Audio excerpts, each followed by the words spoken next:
All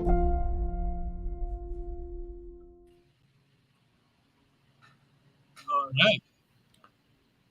Hey everyone, welcome to GMAT Club MBA Spotlight. My name is Shubhu. We have I can hear myself. Of course, I can hear myself. All right, so we have a big virtual MBA fair that's happening parallelly. All the top MBA programs are here. But when we were looking at all of the registrations, all of the thousands of them, one of the themes that popped out was that a lot of you are just thinking about the GMAT now. So some of you are, final year or fresh out of college. Some of you are just thinking about the idea of going to business school. So GMAT is a pretty important step in going to business school. So we threw a panel together with top GMAT experts, which is not me. But I am excited to talk to every one of you. I have taken the GMAT like 6 different times. Only 2 of them were for actual business school admissions. But I'm excited to have all of you. Just as a reminder, I used to be a moderator for GMAT Club. I used to work for the team. Now I just spend my extra days with GMAT Club because I'm still very passionate about the GMAT and the MBA. I'm a Michigan Ross alum and have been around the space for about 10 years now, which seems too long. Whitney, you're next to me in my screen, so I'll let you introduce yourself. Yeah, hi, I'm Whitney or Whit. I'm in Durham, North Carolina, and a GMAT, GRE, EA, at one point LSAT, all the thing instructor at Manhattan Prep. And for those of you not familiar with where North Carolina is, middle of the East Coast, and I'm right up the road from Duke University. So if you're looking at Fuqua, it's a cool little town where I live. I laugh that you said you've been in the industry for 10 years. I just hit my, 16-year anniversary in the field. Yeah. So I never went to business school. I didn't want to go to business school. I did my background in economics, but I love getting to work with people in like the most stressful periods of their life. And it seemed like this was a really good place to do that, is to try and show up for folks that are trying to balance work and normal life and friends and family. And then all of a sudden they're prepping to like take a test and go to grad school. So that's what's kept me in this industry as long as it had, just getting to show up and sort of hold space for the people who are, trying to take on everything. So it's Awesome. good to be here. Thanks, Whitney. Marty, you were with us last year in MBA Spotlight 2, where I did a session with Yes. somebody who has scored 800 on the test. So you have a ridiculously high score. But other than that, tell us who you are. I kind of echo what Whitney says, that I got into this GMAT prep space because I like helping people get things done. I've been in finance before this. I also have a degree in economics, but I really like the idea of helping people get smarter, better, faster, and achieve their goals. So I joined Target Test Prep back in 2016. Been working with them ever since to create content, create questions, and all that stuff to really help people master this challenging test. Awesome. What about you, Erica? Hi, I'm Erica. I'm from Magoosh. I've been in the test prep industry for a long time. Like Whitney, I've been with a number of exams over the years. But GMAT's, it's up there for me. It might be my favorite. Yeah, I would say it's a similar story. I kind of fell into test prep a little bit by accident and then really just kind of fell in love with it. I really love empowering students to, really kind of take ownership over this test and really understand something that's very stressful for a lot of students and isn't a fun time for a lot of students. So it's nice to, be in a position where I can help make that easier and help maybe make parts of it enjoyable. Awesome. I'll also just share I have a 770 score. Haven't taken the Focus Edition yet, but Marty, coming for your 800. Erica, did you also not go to business school? I didn't, no. So very fun to be working in this space, working on the GMAT, working on MBA admissions at Magoosh without a business degree myself. I would say like if I squeeze in all of the GMAT prep and graduating for business school, that whole 4-year period, I think the GMAT was my favorite part, which is kind of silly. Hey Rajat, how are you? I am doing fine. And Shavik, you were just saying you've been in the industry for a decade, and I think we all have been there for longer than that. So my story is slightly different from I think everyone else in the sense that um, we started Pile and I started GMAT just because we wanted to do something with technology and education, and GMAT was something that we knew. So we said, we know GMAT, we know tech. Let's kind of build something which is self-paced and is kind of takes that effectiveness of learning to that next level. So we started this about a decade back, and it's been we're still doing the GMAT, and both Pyle and I have just moved from the US to India to really say, okay, what more can we do? How can we make it more effective? And take it to that next level. So pleasure to be here, and yeah, thank you for inviting us. All right. So this is going to be a very lightly moderated session. For the most part, you can even pretend that I'm not here. So I have some things that I want to get your take on, but we will also get a bunch of questions. I see a ton of people. We have about 150 people watching live right now. So, it's totally fine to take some of those questions. I'll try to put them up so you don't have to worry about it. Also, if you want to jump in, that's okay. You're not cutting anyone off. Totally okay to just have a free flowing conversation. So I was actually in the lobby with you all just before we hit go live, and I was just asking everybody what are some of the areas that they feel strongly about. And Whitney, something that you said really made a lot of sense to me was around lifestyle. I remember I can't get sleep when I'm like super stressed, and then I stress about not getting enough sleep while I am trying to sleep, and then I just go to the test like with like 2 hours of sleep. Um, not a good feeling. So tell me a little bit more about what are your take on managing stress and lifestyle and things like that, and how that impacts your test score. Yeah, so I can actually give an actual example of how much lifestyle stress can impact a score. I can give you my own. So my first score was a 770 as well. And about midway through my teaching, I was just prepping to take a GMAT because I hadn't taken one in a while. And I was not sleeping terribly well. There was a lot of stuff going on in my family situation that I was having to take care of. And so there was like a lot of emotional stress around life as well. It wasn't just like sleep and busyness, but there was just like a lot of emotionally taxing stuff happening in my life. And in order to make space to kind of re-prep myself and get myself oriented, I was cutting out all the things that would bring me joy, just like one right after another. And I went in and got a score that was 130 points lower than I normally get after having been in the industry for a decade. So I tell people, right, like that I can do this. Like when I went in, I don't even remember the test. It was a blur. It was like an absolute blur. And so I went back, rested 2 months later, and got my score again, and life was fine. And so I felt much better about the world. But I've now had multiple students where my best advice to them is to take 2 weeks off. My best advice is to put everything down. And I've watched scores go up 100 and 150 points from literally walking away. And so you're right. I think sometimes what happens is we try to manage this balance in the middle of cramming a bunch of stuff into our schedule. And sometimes the best thing a student can do is take a step back, even just for 1 week, 1 or 2 weeks, like set the books down, set the study materials down, and try to find a pattern, a consistency in their life that's got some sleep. It doesn't have to be perfect, right? But it's got also the things in it that we love, like our friends, our family, our pets, our hobbies, like little bits of it every day. And then once that's kind of in place, again, a week, 2 weeks, then figure out how do we bring studying, how do we bring essay prep, how do we bring all this stuff in without sacrificing the things that keep us sort of motivated. I think Marty said something great before this session as well. So I'd love to kick to him and get his thoughts.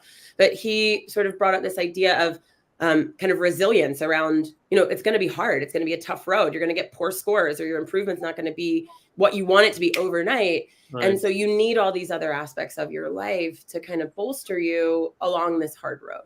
So to start this bereft of that is I think really asking for trouble. I think you're better off taking a little bit of time to get some of your like emotional, physical, and mental rest needs met. Marty, we just tagged you, so I'm gonna circle back to you for your thoughts. Well, yeah, I think lifestyle is certainly important. And, I was totally into fitness while I was studying for the GMAT. Didn't let that go. Really felt that, the sleep really helps. Although I would say I also did a lot of practice late at night when I was burned out to get myself so that I was capable of performing when I was a little burned out. So you kind of want that as well. Yeah. And the other thing that really helps, I mean, part of your lifestyle is your inner life, like what's going on in your head, you know? And I really think that is also a big thing that people aren't maybe as conscious of as they could be. You know, you really need to be, you want to get certain things straight, like get it straight that you can achieve your score goal is going to be huge. And you want to be really logical about that. And say, and the other thing is when you're making progress, acknowledge that. Take the positive, take the glass half full attitude. I've seen someone go from 490 to 620, and I get an email from him and he says how depressed he is. So why are you depressed? He said, well, my score goal is 740. I'm at 620. I'm like, wait, you're 130 points above where you were, you know? So you really, what's going to keep you going a lot of the time is how you respond to whether it's a question, a bad day, or even a score increase. Yeah. Like if you're doing well, take it. Take your wins. You got to have that positive mindset about everything you're doing. People might tell you that you can achieve your goal. They don't think you're cut out for it. Look, none of this makes sense. You really have to just be logical. Say, look, I learned to walk and now I can run. I learned to, you know, I didn't know how to tie my shoes one day. Now I do. I didn't know how to do algebra one day. Now I do. And this is the same type of thing. And that'll keep you going, keep your mind frame positive, and make the score goal happen. Awesome. I will say, I think different people respond to stress differently. Like for me, I scored the best when, well, I've taken the GMAT a multiple set of times, but I felt that I scored the best when I treated test taking as just a part of my day, and not like, you know, try to be in the best shape, both like mentally and physically, and just take the test as like, yeah, I'm just trying to go be on autopilot while I'm taking the test, because that's where I'm not thinking about you know, how I'm feeling. But that's like, you know, I tend to repress and suppress all my emotions anyway. So that kind of helps me there. Rajat, what are some of the examples of managing stress, anxiety, especially on the test day, that you have seen from your students? So let me just comment something on the lifestyle piece, and then I'll get to that. So I think when you talk about lifestyle, I think one of the first things, even we were talking about the last few days of the test, but I think even when you're starting your preparation, you've got to make sure that you have time to study for the GMAT. A lot of the times people say, I'm going to just start studying for the GMAT. They do a couple of days, they really stress themselves out. And then the third day, you know, they haven't had enough sleep, they can't focus, and they aren't able to study. So I think one of the first things you've got to do is to figure out if you're going to put in 90 minutes, 2 hours a day, where are those 2 hours going to come from? Who are you not going to spend time with, and communicate with them? I mean, one of the big things about when you think about a successful MBA application is showing leadership. One of the key traits of leadership is communication. So go back, communicate to your loved ones, your boyfriend, your girlfriend. Tell your friends that, hey, you won't be able to watch that web series with them. I think that's taking that time out first off is really important. Now, coming back to the test day piece, I think you've got to plan everything about the last 3 to 4 days before the test. One of the worst things you can do is probably take a mock test a day before. Absolutely don't do that. I mean, you win or lose your score during your prep phase. Your last 3 to 4 days should primarily be revision. And if you've done enough, if you have enough metrics prior to that, you should be confident in your preparation. That's one piece. The second piece is you should have a plan in terms of what is it that you're going to revise. I mean, your notes should be ready before the test. You should know exactly how many questions you're going to do, 30, 40 minutes before the test to warm up for it. Don't do too much. If you want to run a marathon, you just don't want to spend too much energy just warming up for that marathon. But maybe about 5 or 6 questions in quant, 5 or 6 questions in verbal, and then those questions shouldn't be super hard, because if you make mistakes, then you're going to start doubting yourself. I think just keep things simple. Tell yourself, if you've hit your target score, you've been around that in the last within 20 points of it in the last 2 weeks prior to the test, then just say, I'm going to act in the test as if I've been taking a mock test. Don't try to do something special. One of Right. the worst things I've seen people do is they just say, okay, maybe I'm going to get those last 20 points. And by tweaking my test day strategy by this much, maybe I'm going to spend a few more minutes on the first 10 questions. Maybe I'm going to revise those first 10 questions. That usually does more harm than good. So in fact, for us, when people are within the last 20 days, we have specific test readiness strategies that we tell people, and we have a chart within the platform which we call as the consistency score. If your consistency score is good, then more often than not, you're going to hit your target ability on the test. All right. Yeah. I mean, I want to chat about consistency and like things that can go wrong during the day, right? So, Erica, I want to chat with you about this. Start off with you. So, there's a notion that, if you score, I don't know, like 700 on your GMAT prep, close enough to the test, yeah, your test score is going to be within like a standard deviation range of that score. Um, and that's about it. Like that's like the notion, which is clearly not entirely true, just based on like, what we just said right now, right? Things can happen. So what are some of the ways you recommend your students stay within that standard deviation range during the test day, within those 4 hours of the test? Yeah, I mean, really good question. I mean, to kind of just echo everything everybody else has said, I love to see situations like, Whitney, with your students where they take 2 weeks and they're doing better. But I've also seen the opposite. And I often see that, in the last couple of weeks, where I tell, don't take any more practice tests. Don't do it. Don't do it. They come back with 4. And it's like, you see the score go boop, boop, boop, boop, boop every single time. Right.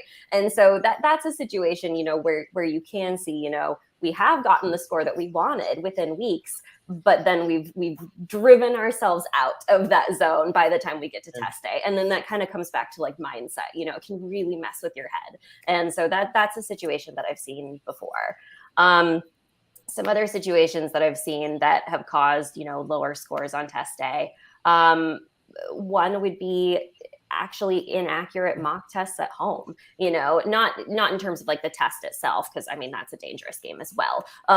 But in terms of, the experience of taking the test is not actually totally realistic to what it's like in the test center, not creating a situation where you're feeling the same feelings that you feel on test day, right? I often recommend to students, reserve a room at the library, and take your test there, because that puts you in a situation where it's kind of public, it's unfamiliar, and that's a zone that's going to be more like a test center. Of course, if you're taking the test at home, it's a little bit different, but I find that students, they're sitting at home, they got their little snack, they can pause the test if they want. That's a totally different feeling, a totally different vibe than on test day. So I find that sometimes the stress of test day can really get to folks. I recommend, if students want to avoid that, giving themselves enough time to do a retake. I feel like just knowing that there's time for a retake can reduce that stress. I also find that doing the retake can go a lot better, because then you know what to expect from test day. I've also seen situations where like the experience in test day is not what you would expect. I had a student who went to their test center, and there was like construction on the building next door the whole time that she was taking her test. And so it went horribly. It did not go well for her. Her score was down, 100, 150 points. She went back and she was fine, just another date. So knowing that different things can happen on test day, trying your best in your study to replicate those situations so that you aren't mentally messed with on test day, and then giving yourself time if something does go wrong, that I've got another shot at this, would be the big things I would recommend. So you don't recommend taking the test like 3 days before your application is due? I do not. Both in terms of your test score, but also for your application. Not a great choice. So I want to move to the practice phase of things, some of the best ways to practice. But I got a really cool question. So I'm just gonna paraphrase the question a little bit, just to make it a little bit general for everybody watching. And this has happened to me many times. Like during the test, I'm having trouble focusing on a question. This happens a lot in like reading comprehension for me. You have trouble focusing, but then you're on this mental battle where what do I need to do to get back in focus? Like the alternative is like I'm just going to skip this question, try to regain my focus just with a new question. I'm curious, and this is also like there's a GMAT focus thing, right? So we can get into that as well. But I'm curious what your thoughts are about in test anxiety. I, Who's that I for? first, yeah, Go for yeah. I it. think who do you want us? Go for it, Rajat. First of all, I think this happens with all of us. I mean, all of us have been there. Not just during the test. You're solving a question. Just happened 3 days back. I was solving the GMAT focus mouse as a probability question, and I pride myself when it comes to probability. And I was like, I saw the question. I was like, what the hell is this? And I think the best strategy is close your eyes, spend 15 seconds, and then go back, look at it again, and there are two things. So first, I think first step, recognize that this is going to happen. You've got to recognize it early. If you talked about RC, don't go through to the from the first paragraph to the second paragraph and say, "Oh man, I didn't understand anything." You've got to recognize it by the time you reach the second line, or in fact, by the time you reach the end of first line. That's one piece. The second piece is have a strategy to really say, "I'm going to close my eyes, go back, read slowly," because sometimes there are unfamiliar sentence structures, and that's absolutely okay. You read them slowly. If you get them perfectly well, 9 out of 10 times if you prepared well, you will get them. In that rare case, if you don't get them, then move forward. If you don't get the second line, then I would just move forward and not worry about that particular question. But again, if you prepared well and if you follow the strategy, 90% of the time you'd come back and did minimize the harm. Yeah, I'd love to piggyback on that if I can, actually, with something that has come up more like maybe in the last 3 to 4 years that I've been working on with students is I kind of noticed in myself that often on the test, right, I'm in there not alone. I've got a few voices in my head who are on my team with me, and some of them seem to not be playing all that terribly well together. And some of those voices tend to be like, you didn't study enough. You're not doing well enough. Why aren't you doing this thing? You got the some voices that are like angry or annoyed or frustrated or nervous or scared. And I tend to like to work with my students about like consistent mid-test check-ins with our whole team. Right? Can I get us all on board? Because I've actually had to negotiate with that voice in my head that's like, why didn't you get enough sleep last night? Why didn't you have enough coffee this morning? Why didn't you study enough sentence correction questions? Like this is all your fault, right? Like, and in the middle of the test, kind of be like, okay, all right, fair. Can we discuss this later? But can we like all get on this page right now to do this problem? And so we've done a lot of practice. I've worked on this a lot with students, and some of it is nice because now you feel like you're taking the test with a team. So there's this like maybe a little bit of schizophrenic GMAT test taking. Who knows? You don't feel so lonely in the test space. But I do think one of the things that it actually does is it calls for a moment to say, not all of me is attending to the test. And there's parts of me that are like stressed out and anxious. There are parts of me that are very focused. There are parts of me that are rushing and moving way too quickly. And now my eyes are moving faster than my brain. And so can I plan for these? So like on verbal, I put them at the start of every reading comp. That's like our signal. And you can put them wherever. You can, pick a question number. But usually at the start of every reading comp, we sort of stop and go, can you pull in all the pieces of you? Ask them all to help you out in this moment. You only need another 35 minutes, right? Or 42 minutes or whatever it is. Like, can we all stay on the same page for this? And then we'll like all go out for popsicles and things afterwards, right? Like whatever it is that you need to reward them with.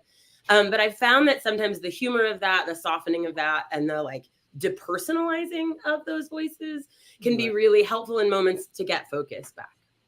Like the whole movie Inside Out is just playing in my head. Yeah, one of the things that I struggled with in my test, and just looking back and talking to people, a lot of people do as well, is trying to guess how well you are doing while you're taking the test. And one of the worst way to do this is to by evaluating the level of difficulty of the question that you're doing. This happened to me, right? So like this one time I was taking the test, I got like a question that just needed like the expansion formula of like the sum of squares and things like that. Like this can't be happening. There's like my question 20. There's no way I'm scoring well if this is the question that I get. Marty, how do you deal with that? No, or not you, but how do you recommend that your students deal with that? Well, for one thing, you can have experimental questions on the test. Yep. So any question you see could be easy, or hard, or above your level, below your level, because they can just throw an experimental question in there at any time. And I think the whole thing, with as far as what you do when you see a question, you really just have to focus on that question in front of you. And it's funny because I'm hearing a lot of different stuff, and my feeling, like, I want to bring something to this, is like, just be an animal when you're taking the test. Like, one thing I found with my students is we would work on anxiety, how to reduce anxiety, how to feel better, and all this stuff. And then finally I said, wait a minute, there's another thing we can do here, and that is stop worrying. Don't worry about anxiety. Like, yeah, I feel anxious. Now I'm going to go. So if you see a question that is troubling you, or you feel as if you're scared because you got an easy question, you're worried about how the test is going, or anything else, the whole thing is really just say, look, I just got to get this question in front of me correct. And people say to me, well, how did you get a perfect score on the test? I say, because I'm just determined. I refuse to miss a question. I refuse to be bothered. I refuse to worry about my last practice test. I refuse to do any of this stuff. The only thing that matters is getting the next question correct. And at the end of the test, you're going to see your score. So worry about that then. Awesome. Yeah, I think, just having that grit is really, really helpful. Sometimes, just pushing the other characters from inside out in your brain away is what it takes. So I want to move a little bit back to I preparing. want to just add one more start to that, Shovik. Go for it, So Rajat. I've made upwards of 1,000 questions, and I can tell you, when you're talking about guessing the question, when we make questions, we estimate, we really say predict difficulty level of that question, and I'm wrong 1/3 of the time. So Right. there's no point guessing that. So I think that's what I tell students too. And there's no point guessing whether a question is easy, medium, or hard. You'd be wrong anyway. You can't. Let the data. For us, the data tells us whether a question is easy, medium, or hard. Yeah. I'd in fact add, if you're going, oh no, that question's so easy, I must be doing poorly, actually reframe that for a moment and go, am I just missing something about this question? Because there's a really good chance that actually there's just something about this question that makes it hard. Maybe the thing that makes the question hard is that it's deceptively easy, and that it convinces you that you're right when you've only done half the problem. So I'd say, reframe. Or I'll even go with your reframe, Erica. Maybe it's easy because this is something you're really good at. Yeah. And this is an area where you know exactly what you're doing. Absolutely. And so it's like, nicely done. Take the win. Keep going, So yeah. For sure. I always joke, it's funny, Marty, the way you said it. I was like, if I could give my students 2 things to go into test day with, it would be like unwavering confidence and an absolute well of resilience, right? Like they would go in as if nothing could ever be wrong, ever. And even if something punched them in the face, they'd be like, I'm fine, let's go again. So if I could give somebody like those 2 pieces, unfortunately, most of our students have been sort of beat up by the world by the time they get to test day. But man, if I could give them that, right? Like, oh, that would be the best. All right. So, leading up to unwavering confidence. So, I want to chat a little bit about the practice part of the test, which is typically, people tend to spend 3 to 6 months. Some people tend to spend years taking the test, which I don't really recommend. But, what are some of the ways you've seen your students optimize the time it takes for them to be good enough, or be good enough for the schools that they're applying to? So, Erica, would love to start with you in terms of how you recommend planning a test prep strategy. Yeah, really good question. I think the first thing that I would start with is setting a test date. I think a lot of students come in and they're like, oh, I'll study as long as I need to. And that turns into, I'm going to study forever, because then you don't have the ability to make a plan, So I'd say set your test date, figure out when you're going to do this. Okay, now we have a framework, okay, that we can build off of. Second thing I'd say is take a practice test. Like start immediately with the practice test. I see a lot of students who are going, I don't want to waste it. I don't want to burn a practice test. I'm going to study for months before I even take a practice test. And that's a complete waste of time, in my opinion, because you don't know what you need to study. You don't know what it is that you're going to struggle with on test day. So start with a practice test. Okay, figure out, where am I? Where do I need to go? And then we can shape that timeline around it. After that, I'd say book your practice tests, build it into your schedule. If you use Google Calendar, if you use a planner, put them on there, figure out when you're going to study and then when you're going to review, because that's just as important. And then, okay, now we start filling in the gaps. And then from there, it's figuring out, how do I study the way I need to study? If you're really, really a beginner, right, and you have a long way to go and you have a long time, then maybe we can do something like a course. We can do something that's more general, that's going to be more comprehensive, right? But if you've got a limited time frame, and even if you do something general toward the end of your study, it's going to be personalized if it's going to be good. It's going to be focused on, what do I need? What is the thing that I'm struggling with based on my actual performance? So I'd say, coming back to it, have a test date, take a practice test at the beginning, schedule your practice test, and then make your practice custom to you so that you're focusing on what's most important, what's going to move the needle on your score. I really like that, Erica. I always thought practice tests are like infinity stones that you Thanos yourself into collecting, which it's not. You should take them. Rajat, I want to double click on like Erica's last point on tailoring your practice test based on what works for you. And I think, on the technology side, you guys have done a lot of work in making that seamless for someone and taking a lot of mental bandwidth away from really understanding where your gaps are. Tell us more about how you recommend tailoring your test prep strategy. So, so, so for me, I would say just the process is slightly different, very similar, but slightly different in the sense we say estimate your test date. I think that's something which is there. So take a practice test, understand your starting abilities. So for the current GMAT, you'll have two abilities in quant and three in verbal, so arithmetic, algebra, and then SCCR and RC. And if you understand your starting abilities, you can kind of create what I call as an 80% confidence interval estimate for, this is when I can take the test given how much I believe I can invest. So as long as you've good estimates of, this is how many hours I can invest during a day, on a weekday, and this is how many hours I can invest during a weekend, you can kind of create an estimate. So that's we have enough data to do that. That's one piece. The second piece is, when you're studying, let's say you start with a 30th percentile in SC, and you're studying SC, make sure you learn enough of SC that you had at least 70th or 75th percentile ability before you go from SC to CR. Don't switch sections before that. It's really, really counterproductive if you do that. So that's the second piece where you can really shrink the amount of time.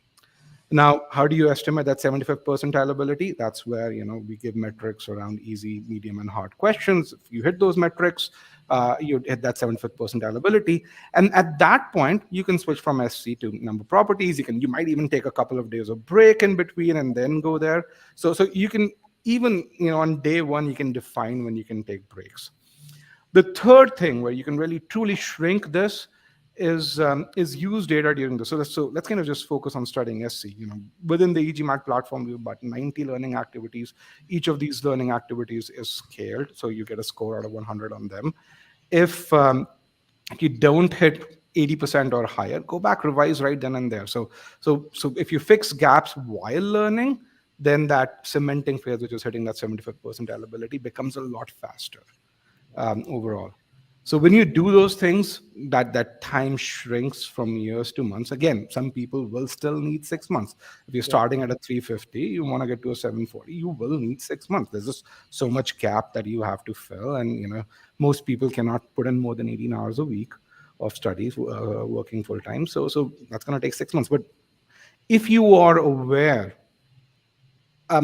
right at the very beginning, it's going to take you 6 months. It reduces the amount of pressure you have.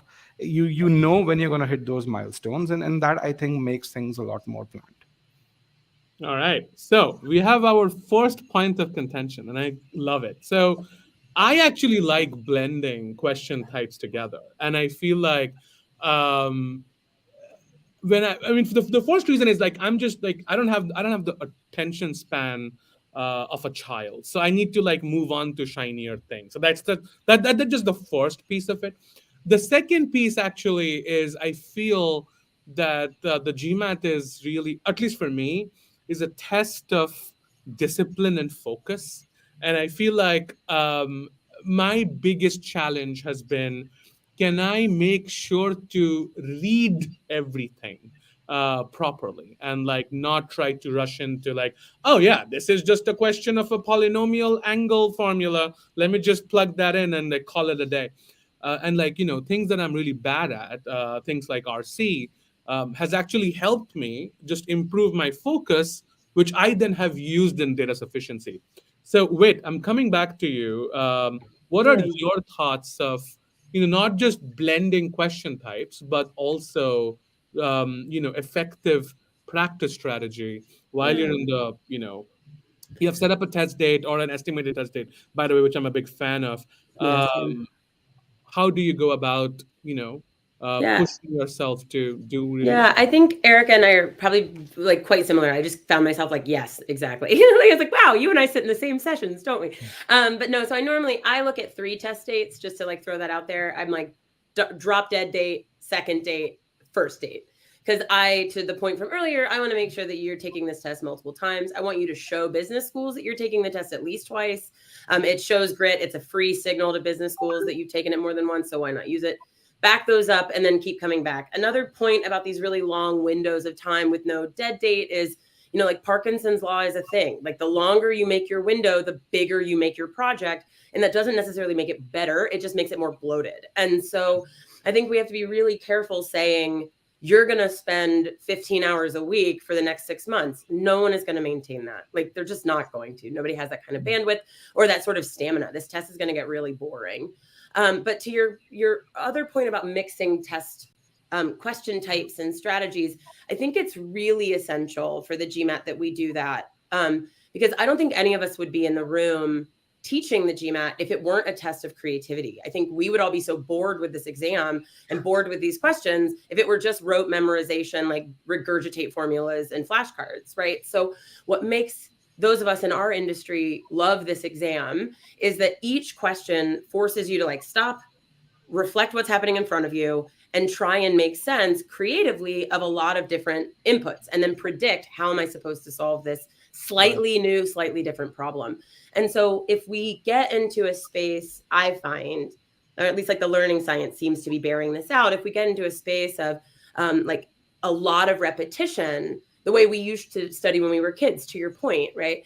That we get this idea of learned competence, like we believe this like believed expertise, and we think like, oh, I've done 2 hours of exponents, I am a master of exponents, and 3 days later I can't do any exponents. And so I think for me, what's really important with these long windows is you have to build in weeks where you take a week off, and then you also have to bring in recycling. So you need to plan that these topics are getting studied in like circular movement, right? I'm going to see some sentence correction, some critical reasoning, some reading comp, then I'm going to swing it all the way back again and review. And so like one of the top 3 of my things I was thinking about was a commitment to redoing, a commitment to coming up with takeaways, and a commitment to this like spaced repetition.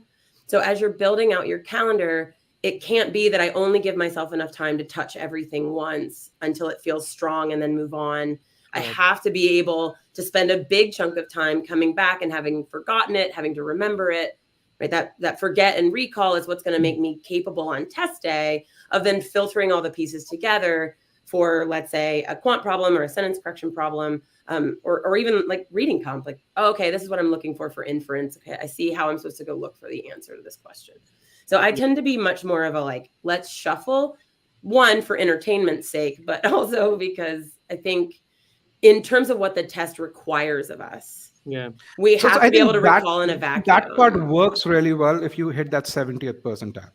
If you're at that 50th percent, let's say you're someone at 15, 20th percentile level, you don't even know, subject verb agreement really well. So you've got to, once you have that foundation, then yes, you do need that. But unless and until you put in that consistent effort to get to that level where you can afford to shuffle. So Shavik, in your case, for example, in quant, you were really strong. So you would definitely get bored with studying 2 weeks of algebra. But in RC, you would probably need something like about a week to 10 days of focused effort. And then once you reach that ability, then of course you need to do mixed practice, or what we call as test readiness. Yeah. No, makes sense. Yeah, I think, on the foundation perspective, I think when you're actually preparing and just learning new concepts, I think there is a lot of benefit in doing them in isolation and independently of each other before you start blending stuff in. Totally, totally get that.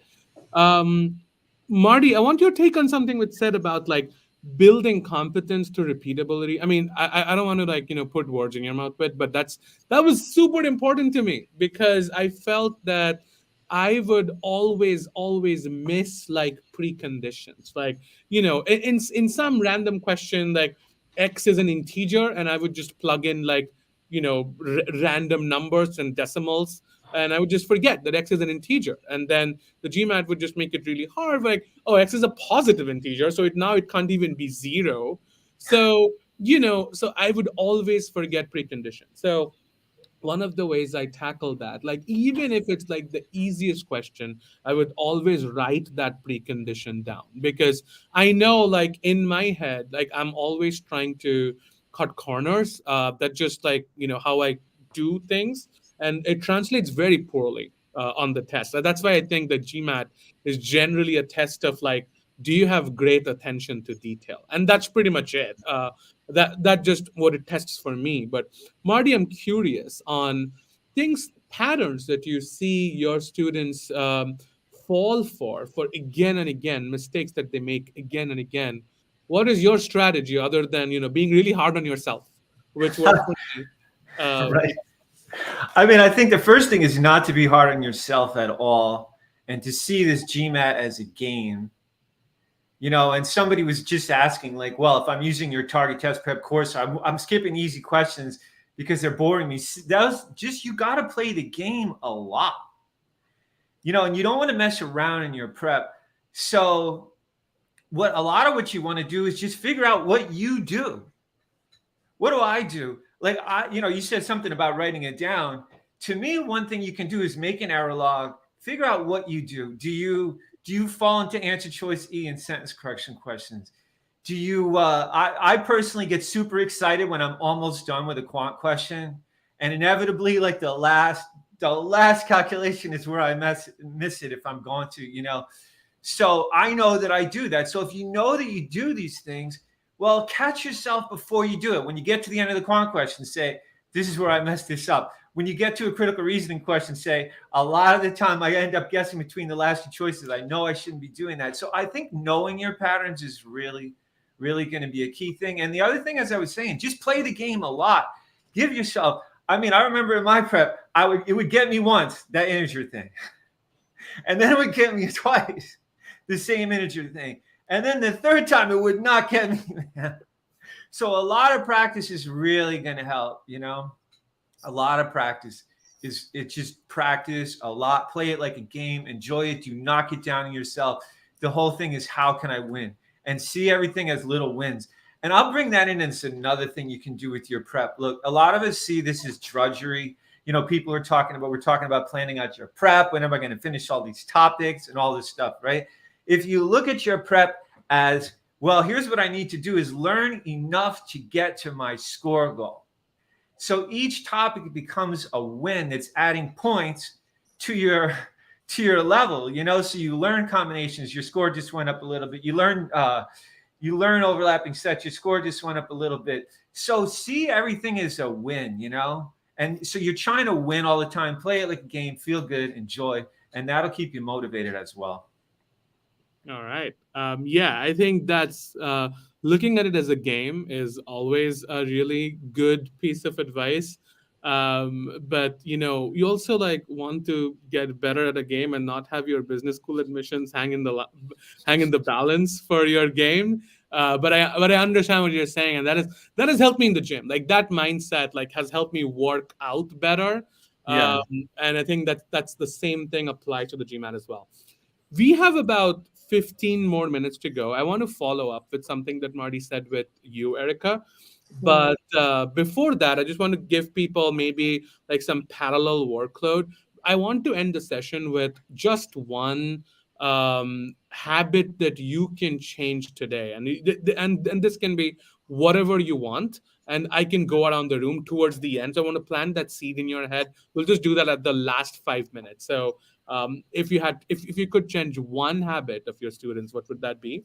But for now, Erica, something that Marty said about treating your test as a game and trying to build that over and over again. One of the things that has helped me is to create structures around them, Mm. right? So I'll give you like a very concrete example. In data sufficiency, often I would just lose track of where I am after spending a couple of minutes Mhm. at questions. Like, oh, did I eliminate A or did I not? And the whole like let me remember, AC and BDE, that was like the framework for data sufficiency, right? Like, I just wouldn't use it, which is a very simple framework to use. So, generalizing that problem, how do you help your students get better with structured way to think and structured way to solve something? I mean, first I'll say, as you were talking about, like, getting lost in the problem and having to write down preconditions, huge, massive, one of my favorite strategies, and I think part of it is, as a student, recognizing that, the test isn't just the content. I think a lot of folks don't get past, just learning what is tested, because it's not just geometry. It's not just, not geometry anymore. It's not just arithmetic. It's not just whatever. It's the critical thinking around it. It's the way that question is structured. Data sufficiency exists for a reason. And the reason is that you can mess it up early on, you can mess it up halfway through, you can mess it up right at the very end, right? And so knowing that, building in a strategy to avoid those kind of inflection points is huge. So I do kind of want to come back to what Marty said about an error log and about, repeating practice. I think there's a danger with repetition. And that danger is making the same mistake over and over and over and over and over and over until you've built a bad habit, right? So it's not just, being resilient and doing every single practice problem.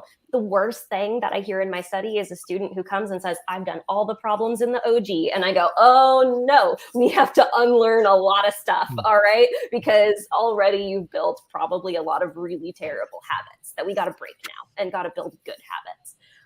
So what I really recommend is with an error log, I think there's a lot of students who do error logs poorly, who go, okay, this was the problem, this was where it was, I missed it, and here's the correct answer, and I'm done.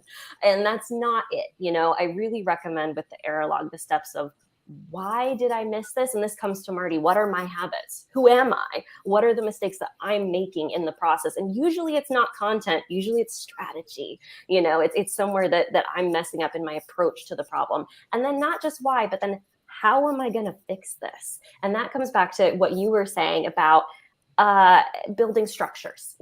Maybe I start by going, okay, I write down all the preconditions, or maybe I say, I'm going to give myself the 30-second shake. I'm going to give this problem 30 seconds where I'm literally just looking at the question stem, writing stuff down, not trying to solve. I'm not looking at the answer choices. I'm just breaking it down. Right? Or maybe it's, okay, I think I've got my answer. I'm going to go, wait, did I miss a trap? Was that too easy? Building in those structures for you, and then using your error log process to support that. I've been talking for a while, but I'm going to say one more thing. Marty, you mentioned, I make a mistake, I make it again, but I do not make it the third time. That is a massive thing, going, I am never going to make the same mistake twice. And if I've made it multiple times, this is like, we're in trouble here. I'm not going to make that mistake again because I am in danger of building that bad habit. So building that into your study, that idea of, I am going to solve my problems and I'm going to build good habits, not bad habits, is going to help, one, make your study better so you perform better, but also not waste your time doing something actively bad.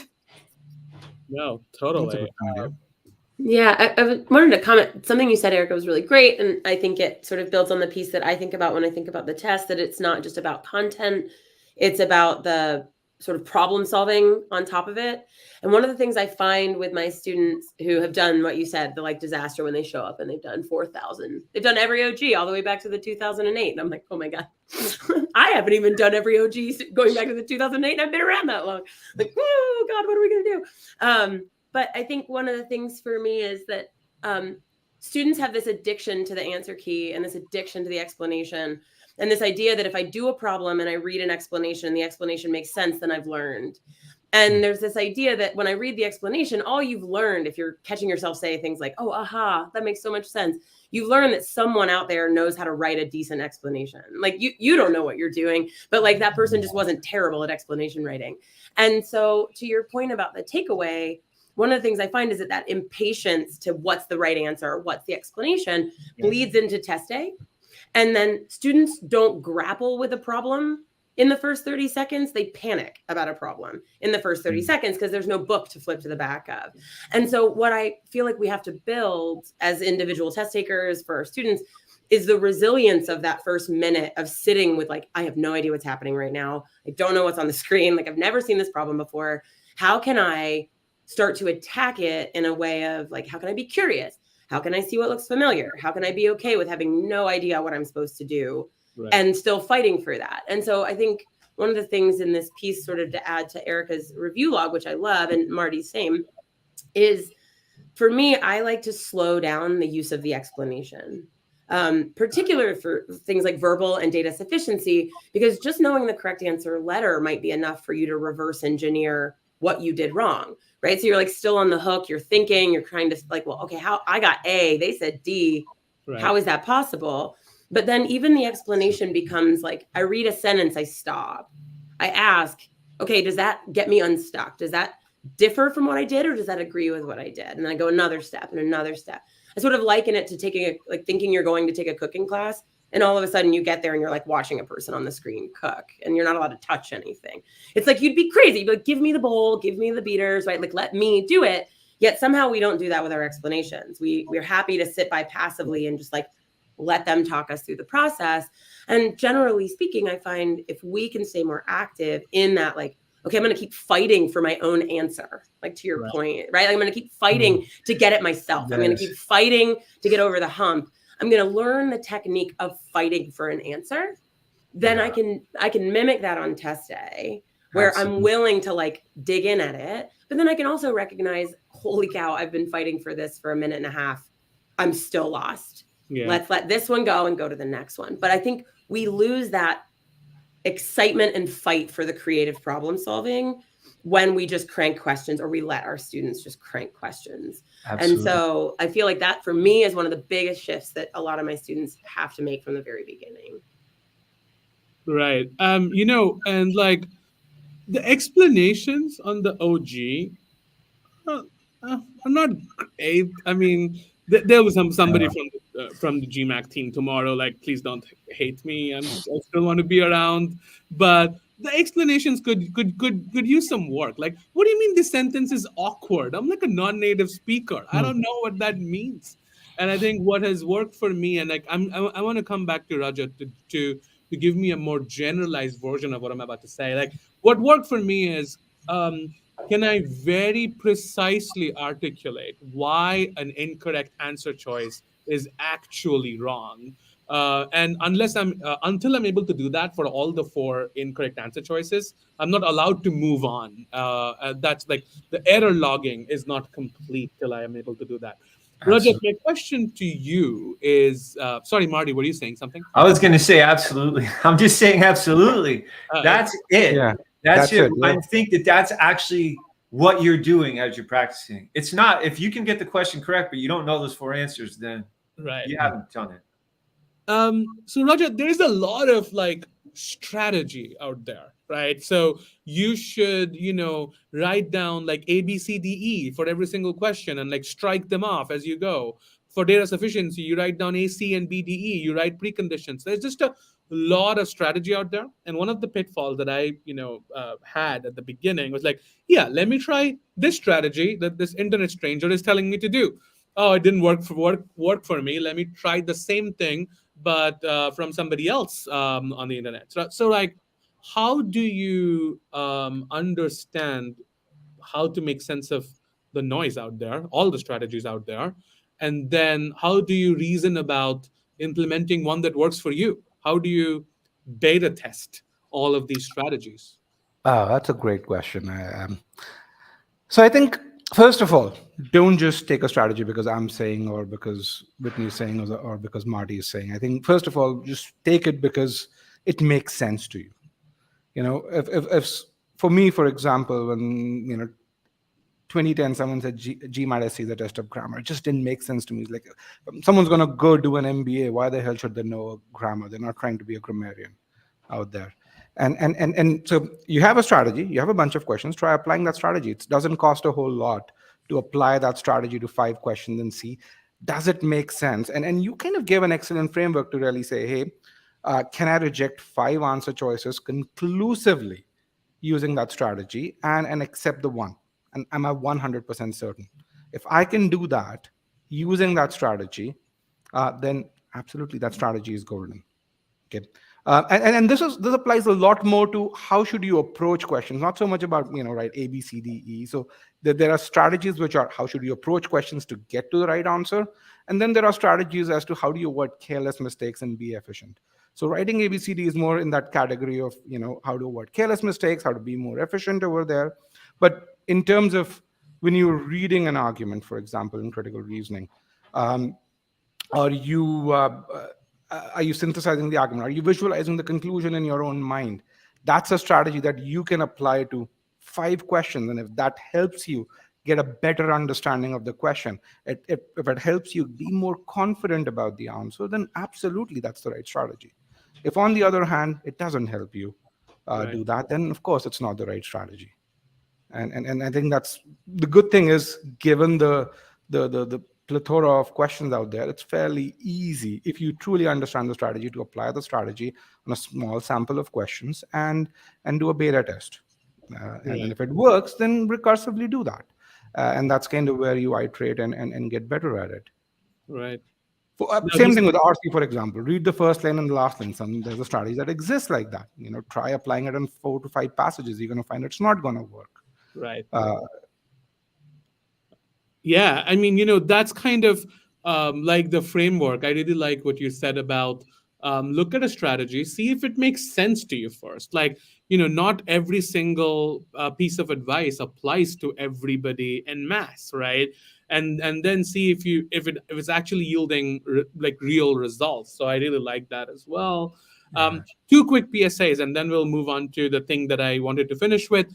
One is like the video. I think the people in the background that GMAT Club worked so hard to like put this events together. I just showed up. But everybody did a lot of work in making sure everybody knows about the session, getting all these panelists and experts to like the session to make them feel good about their work. The second thing, we have a panel with GMAC, like I briefly spoiled earlier, where we'll get to a lot of questions about the GMAT focus, the new changes around the GMAT. There is a blurb on the comment right there, so I'll just put that up. And nobody will get confused with the word focus and think you're asking a different question. So that's just not going to happen in that session.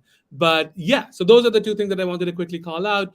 But I want to come back with, if you had to make one enduring habit change that you are tired of seeing, or are pained to see in your students, what would that be? We can just do a quick round robin, but I will start maybe the reverse order. So I'll start with you, Rajat.